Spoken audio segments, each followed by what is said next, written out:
Aloha, selamat datang kembali di Sudut Anime, channel yang membahas segala hal seputar dunia anime. Di video kali ini, kami akan mengkupas tuntas sebuah anime berjudul Koe no Katachi. Oke, langsung saja. Koe no Katachi, yang dikenal dengan A Silent Voice. Sebuah anime hasil produksi Kyoto Animation ini rasa-rasanya perlu kita perhatikan lebih. Bukan karena ia hasil dari studio anime terkenal, melainkan karena apa yang dihadirkan dari anime ini sangat menarik. Faktanya, persoalan bullying tidak akan pernah lepas dari setiap zaman. Ia akan selalu hadir dimanapun dan kapanpun dengan segala macam perwujudannya. Seperti sekarang yang sedang rentan terjadi, yaitu bully online.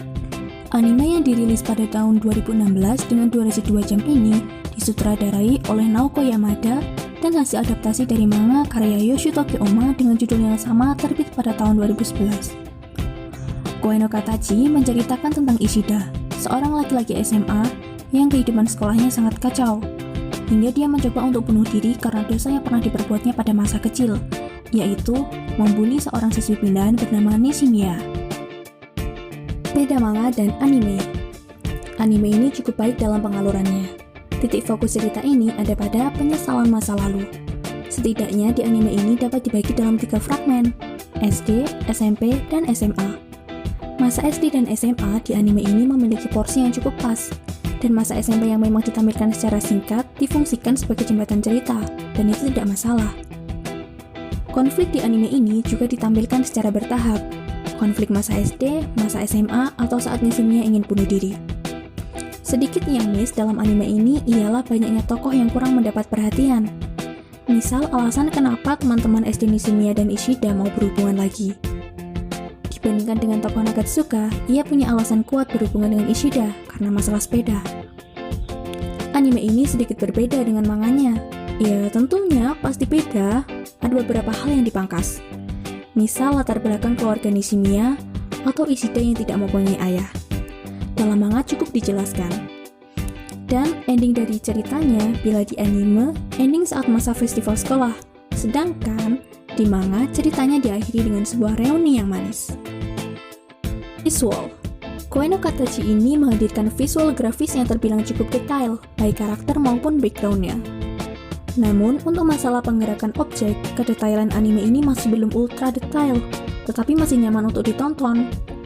Penggunaan warna dalam anime ini juga normal, tidak condong ke dalam tone atau filter warna tertentu seperti No Game No Life yang pemilihan warnanya sangat mencolok mata. Shoot kamera juga berfokus pada makhluk hidup, tidak seperti Ghibli yang banyak memberi ruang terhadap alam, atau Shinkai yang banyak menggunakan scene hujan atau shoot ke bagian kaki karakternya.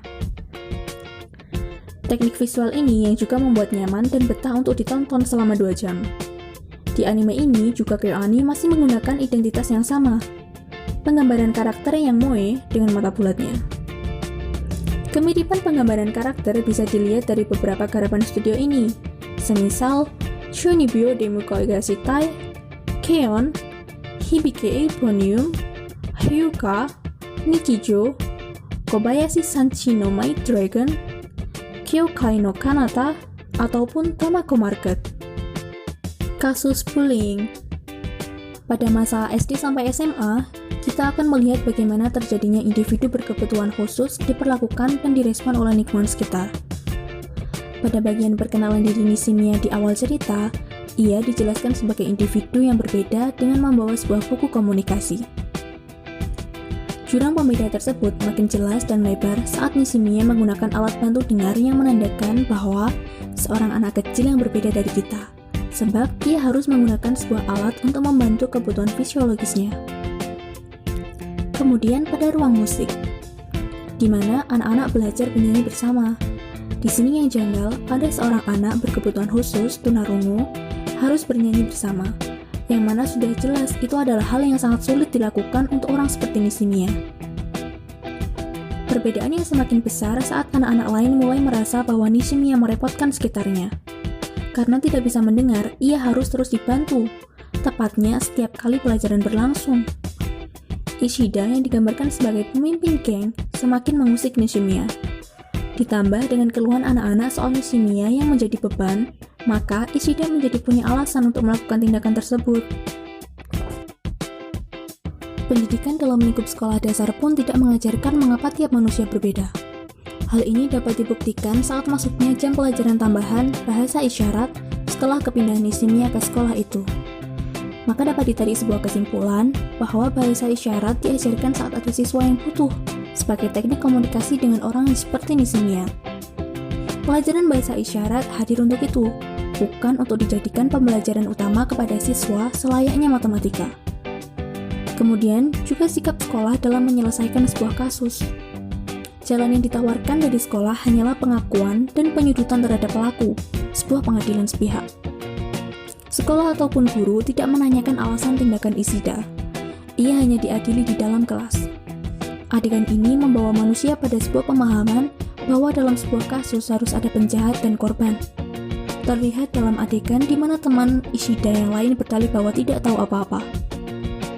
Sekolah hanya memberitahu biaya ganti rugi, alas ganti tutup mulut agar tidak diadukan ke polisi. Identitas Ishida sebagai orang jahat yang telah dipasangkan yang terus berlanjut ke masa SMP-nya.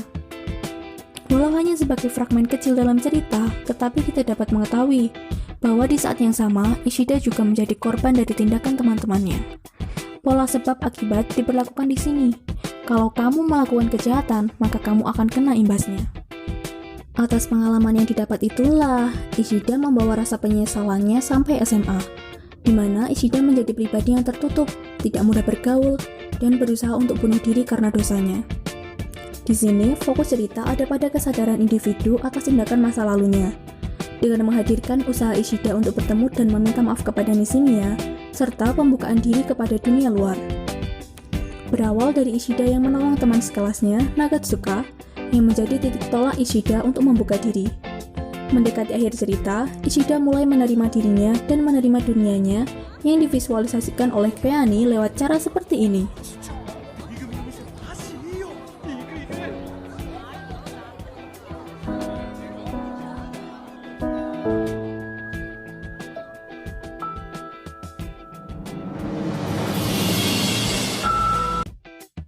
Kesimpulannya, anime Koe no Katachi adalah sebuah mahakarya yang tidak bisa dipandang sebelah mata, sebab banyaknya makna kehidupan yang dapat kita ambil dan dijadikan sebagai acuan untuk memperbaiki diri maupun meningkatkan kualitas diri dalam kehidupan sosial di dunia nyata.